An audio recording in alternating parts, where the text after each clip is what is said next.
Venue en Côte d'Ivoire, avec Nathalie Baye, célébrer l'ouverture de l'hôpital mère-enfant Dominique Ouattara ouvert par la première dame grâce à de nombreuses donations caritatives. Le célèbre ex-agent de Star, au jour-8 producteur, mais aussi délégué général du festival d'Angoulême, a bien voulu revenir sur l'affaire Hallyday. Pour celui qui peine à croire que le testament, dans lequel Johnny Hallyday déshérite ses enfants n'a pas été écrit peu ou prou sous une forme d'influence tissée au fil du temps, il est probable que les errements de Laura à l'adolescence et même plus tard, dans sa vie de jeune adulte n'auraient pas été les mêmes si elle n'avait pas eu affaire à une belle-mère jalouse, qui compliquait les rapports et le lien à son père, créant un traumatisme durable. Selon lui, en signe de solidarité sur ce dossier, Nathalie Baye, qui refuse de s'exprimer davantage, sera présente avec Laura lors du concert de Sylvie Vartan, le 14 avril prochain au Grand Rex. De fait, depuis le début de la consultation testamentaire, les mamans de David et Laura n'ont jamais été aussi soudées, notamment contre Laetitia Hallyday, l'héritière.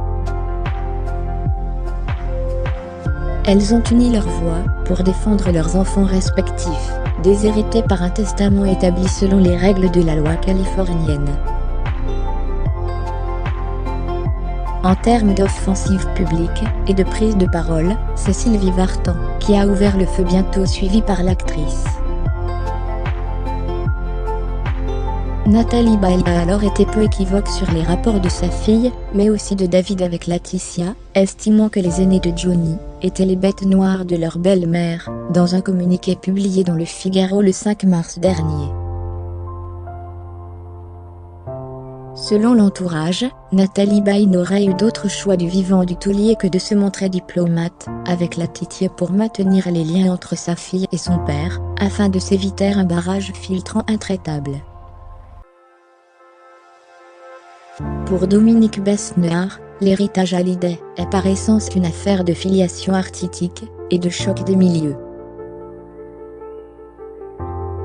D'un côté on a quand même des mères, qui sont des artistes très renommés, et de l'autre, la famille Boudou qui n'est pas spécialement réputée pour sa capacité créative, et qui a mis la main exclusive sur l'héritage artistique d'un grand chanteur. Il n'est pas anormal de s'en étonner et de les contrer.